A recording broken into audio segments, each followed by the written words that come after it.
S'il vous plaît, recevez cela dans votre cœur.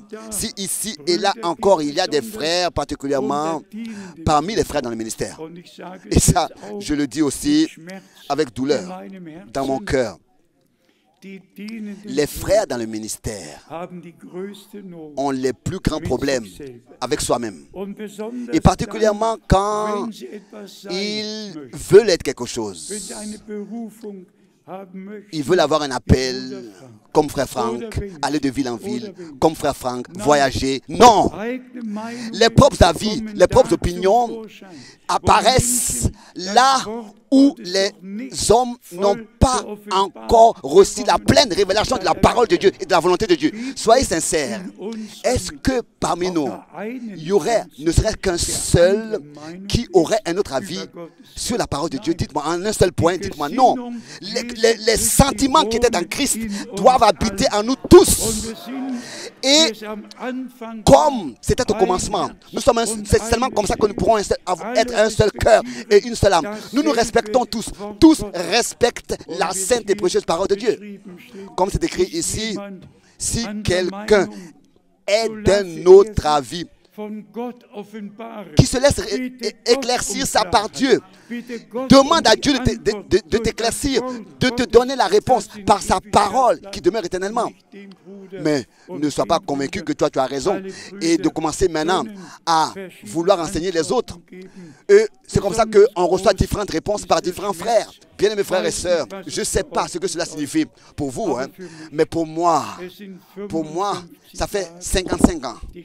55 ans aux nuits et jours, que ce soit en vol, que ce soit que j'ai écrit, que ce soit ici et là, partout. Il n'y avait qu'un seul objectif et un seul sens dans ma vie dans les 55 années passées. Tout le reste était des choses secondaires.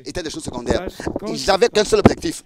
C'était que cette parole précieuse révélée, le dernier message, que je puisse le porter. Et c'est peut-être raison que je ressens la douleur à cause de toutes ces interprétations, à cause de toutes ces erreurs. Laissez-moi aussi encore dire cela dans l'amour. Dans beaucoup de villes, il y a plusieurs églises, plusieurs assemblées. J'ose dire que dans chaque ville, il doit y avoir qu'une seule église. Et je vous dis que réellement, il n'y en a qu'une seule qui est vraiment fondée dans l'église, dans la parole. Et qu'une seule qui croit comme les Écritures. Il peut y en avoir plusieurs, mais je vous dis qu'il n'y en a qu'une seule qui est fondée vraiment dans l'Écriture et qui croit comme les Écritures.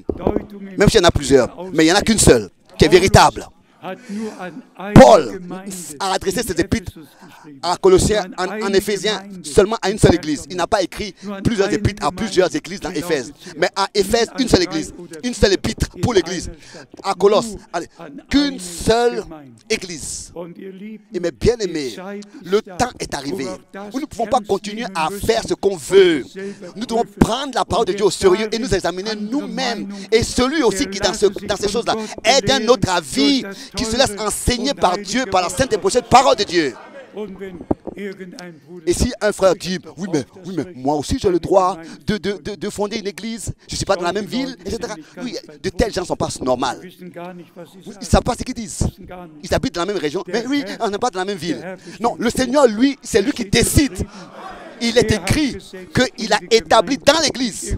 Pas quelqu'un qui vient et qui dit, mais moi aussi je vais faire une église à côté. Moi aussi je vais aller dans... Non, arrête. Reviens à Dieu et à sa parole.